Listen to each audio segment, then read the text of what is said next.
For today's video mga ka-idol, samahan nyo ako. Luluto tayo ng native na manok. Kahit ba maliit ay siguro masarap naman ito. Oh, di ba? Ayos, malasang malasa talaga pag native eh. Oh, di ba? At ngayon nga ni mga ka-idol ay sisimulan natin manghuli dito. At ito na muna yung huli natin, itong medyo maliit-liit at huwag muna yung malaki-laki. Ang totoo niyan mga ka-idol ay nawala yung pangasawa niyan. Ngayong araw lang yan. Sayang naman. Sana naman nakapakinabangan nung dumali. Yan nga ni mga ka-idol, nakahanda na ang ating mga panamya. At nakahanda na rin yung tubig na mainit para ating dutdutan niyang ating chicken na yan. Nakakata na ating lulutuin ngayong araw. Gusto mo mga ka-idol, magmerenda muna tayo kasi may nilabon tayong saging dito.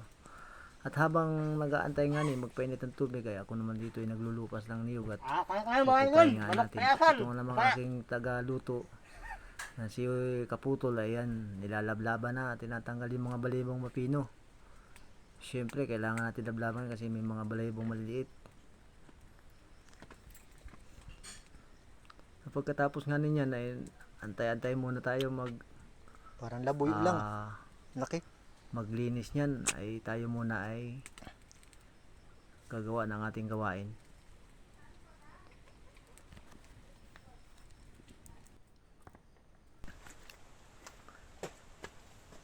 At ito nga ni, bumalik nga niya ako dito sa aking gawain at sa ganun ay matapos na ito mga ka-idol.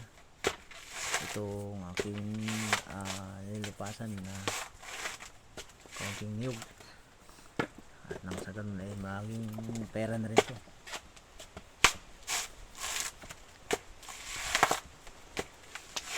At habang inaantay ko nga ni yung naglilinis ng manok ay ito muna ang ating babanatan. At i-flex ko lang at nililinisan nga ni Kaputol yung manok yun dito sa sapa. Kasi may mounting sapa dyan, ay dyan yan nililinisan. Yan.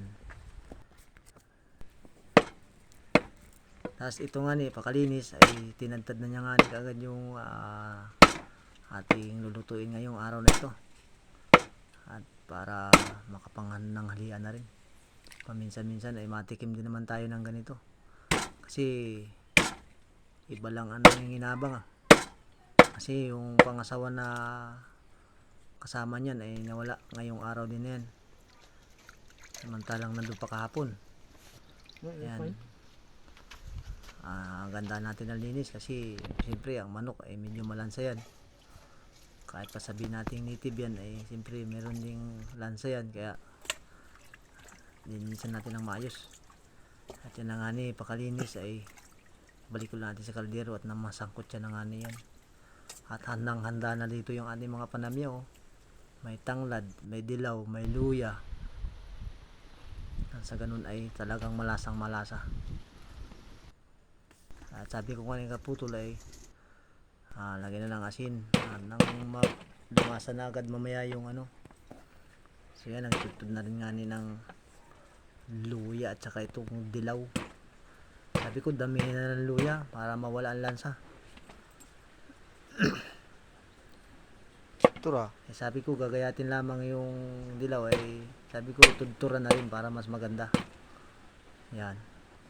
At tinudtod nga ni nang sa ganun ay madurog din at nang dumilaw yung sabaw na gagata natin ay talagang tinudo na namin ng samya.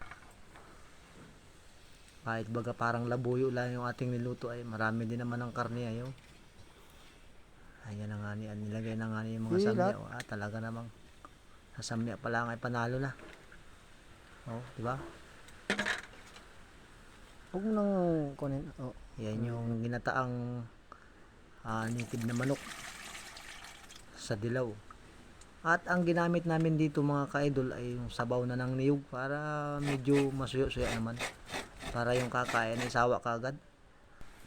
Diba? Kung ano karami yung lulutuin natin, isang buong niyog, isang buo din yung gano'n lang, hindi natutubigan ng iba. At yan nga, pakakati ay nilagay na natin yung gata na yan. Aba, sabaw pa lang ay ulam na. O, di ba? Talagang kahit kabundukan ay basta maraming alaga ay, oh. Kahit baga parang labuyo lang laki ay talagang may laman din na karne ay. O, di ba? Kumukulo-kulo na mga ka-idol, oh.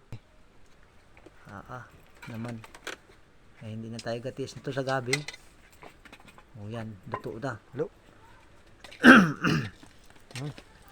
Pakaluto nga ni mga idol. Sabi ko, sandukan natin, malanta ka na yan. Ay, ako'y napanghina na paglupas ay. Mabuti na nga lang at may kasama ako rito ng tagaluto. Kasi kung wala ay, magtitiis tayo sa sardinas. O kaya sa tubig at asin na lang. Pag wala. Sabi niyo yung atay. Kailangan minsan, pag nagkakaroon ng ganyan, ay pag mayroong masipag magluto, ay minsan pag yung tinatamad nga niya ay magkatiis sa tubig asin. Ano, sabaw na sabaw pa lang ay ang kulay dilaw na. At ito na nga ni mga ka-idol ay lalantakan na natin to. Nang sa ganun ay malasahan na at talaga namang natatakam na ako. Ayan, o. O, diba? Talaga naman mga ka-idol ay sarap na sarap ang tanghaliang ito. At sana naman mga ka-idol nagustuhan yung video ito.